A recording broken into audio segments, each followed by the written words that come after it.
that warm applause. Okay, so there are some things that go without saying, just because I think anyone who has seen you speak, anyone who has seen you in our club just knows. You have high energy, great volume, you connect with people, you lead the lectern, all those things. Very good at connecting with individuals as you speak. And that's something that I always appreciate when you're up here at the lectern. You don't rely on notes, which is fantastic because I'm always really, that's something I personally, I know I have to work on, so I always admire it when I see it in others. So good energy, good volume, good movement. The sourcing.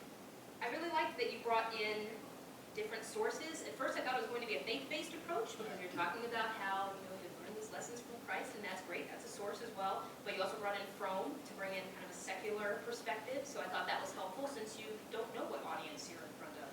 You're not speaking at church. You're at the Toastmasters meeting. So I thought that was a great approach as well. And kind of tying into that last bit, empowerment without proselytization, which I thought was great. You did have some things that you were saying that were empowering to the audience. If your ship isn't coming in, swim out to it. The power is in our hands. These were very empowering messages that I think anybody could take advantage of, and I thought that was wonderful.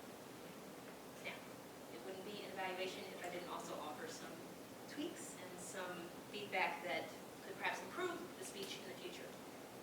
I think the same thing that's a blessing could also be a curse. You speak without notes, and that's wonderful. You're off the cuff, you were smooth. I didn't hear a lot of ums, ers, interjections like that. However, I also found that the speech meandered a little bit. So your title was Love Through Proaction. When I hear proaction, I'm thinking direction. I'm thinking directives. I'm thinking you're going to need to do this, this, and that. And that came about halfway, maybe 60% through the speech. You started in with the responsibility and the imitation of best in class, perseverance, but I felt like that came very late in the speech. So the speech project that you were working on was get to the point. And I felt like you did get to the point eventually.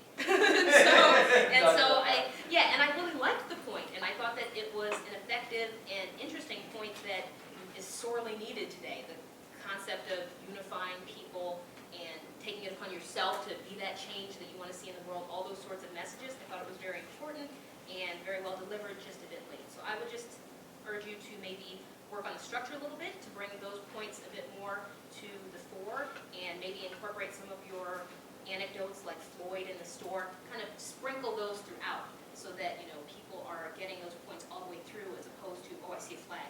And so you persevere and then you imitate, that sort of thing. Oh, shoot, I didn't do it. Right. And I saw that. So I would just encourage you to do that. But otherwise, fantastic speech, and I can't wait